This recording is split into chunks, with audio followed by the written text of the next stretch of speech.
கிட்டி கிட்டி என்னவோ சொல்கிறா. என்னம்மா? என்ன கிட்டி? என்ன சொல்லலாம்? ரெண்டு பட்டோம். என்னம்மா கிட்டி? ரொம்ப சாப்பிட்டியா? என்னம்மா கிட்டிம்மா?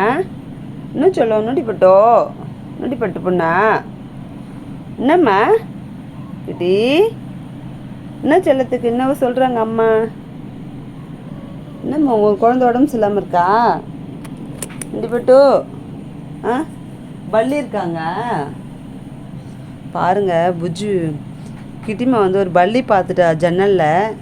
அந்த பள்ளி பிடிக்கிறதுக்காக இங்கேயே சுற்றிட்டு இருக்கா. இங்கேயே இந்த ரூமே ரவுண்ட் அடிச்சிட்ருக்கா. இப்போ அங்கே கீழே ஒரு குட்டி பார்க்குது. ஓடுது பாருங்கள் அவங்க அம்மா கூடவே. பாருங்கள் பப்பி ரெண்டு குழந்தைக்கு பால் கொடுத்துட்ருக்கு. இங்கே பாருங்கள் பப்பி போட்டு என்ன கடிச்சிட்ருக்கா குழந்தைய. என்ன பண்ணுறான்னு தெரியல. பாருங்கள் அது பால் குடிச்சிட்ருக்கு. கை எப்படி வச்சுருக்கா பாருங்கள் பப்பி. பப்பிம்மா என்ன பண்ணுற குழந்தைய? குழந்தைக்கு பால் கொடுத்துட்ருக்கா பாருங்கள் பப்பி. மழை பெஞ்சதுனால வீடு கொஞ்சம் அப்படியே ஈரமாக இருக்குதுனால ஒரு டவல் இது ஒரு வேஸ்ட்டு துணி ஒன்று போட்டு வச்சுருக்கேன் கீழே.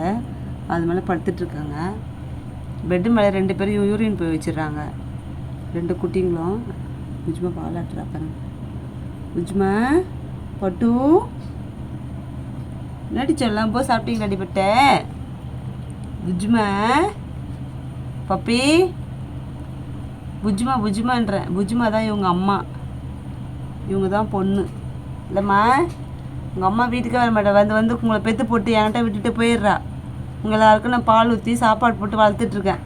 வந்து ஒரு 2 மாதம் பால் கொடுத்துட்டு ஓடிடுறா. பெற்று என்கிட்ட கடாச்சிட்டு ஓடிடுவா. நீங்கள் பார்த்துக்கோங்க, கிஃப்ட்டு கொடுக்குற வச்சுக்கோங்கன்ட்டு போயிடுவா. இல்லைம்மா பாருங்கள் இது விளையாடுது. பப்பி கை வச்சு கடிக்கிறா பாருங்கள். கழுத்தை பிடிச்சி கடிக்கிறா குழந்தைய. பப்பி ஏன் கடிக்கிறான்னு தெரில பாருங்கள். பிடிச்சி கடிக்கிறா. பால் குடிக்குது.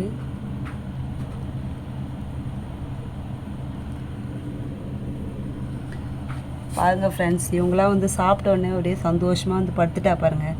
குழந்தைங்க சாப்பிட்டுச்சு, அவளும் சாப்பிட்டா. நிம்மதியாக அவளுக்கு ஒரு இடம் தேடி படுத்துட்டா பாருங்கள். இதை விட அதுங்களுக்கு சந்தோஷமே இதுதான். இது வந்து சொர்க்கம் மாதிரி நம்ம கொடுக்குற சாப்பாடு, அவங்களுக்கு இடம் கொடுத்து அவங்க தூங்க வைக்கிறது, படுக்க வைக்கிறதுக்கு, அவங்க தங்கத்தை இடம் கொடுத்தோம், அவங்க ஃப்ரீயாக விளையாட, அவங்க எந்த ஒரு துன்புறுத்தலும் இல்லாமல் நம்ம ஃப்ரீயாக வச்சுருந்தா அவங்க எவ்வளோ சந்தோஷமாக வராங்க பாருங்கள்.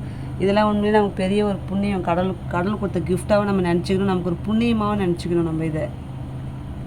ஓகே ஃப்ரெண்ட்ஸ், 2 பேரும் நல்லா பால் குடிக்க ஆரம்பிச்சிட்டாங்க. நல்லா விளையாடவும் ஆரம்பிச்சிட்டாங்க 2 பேரும். தூங்குறா பப்பி.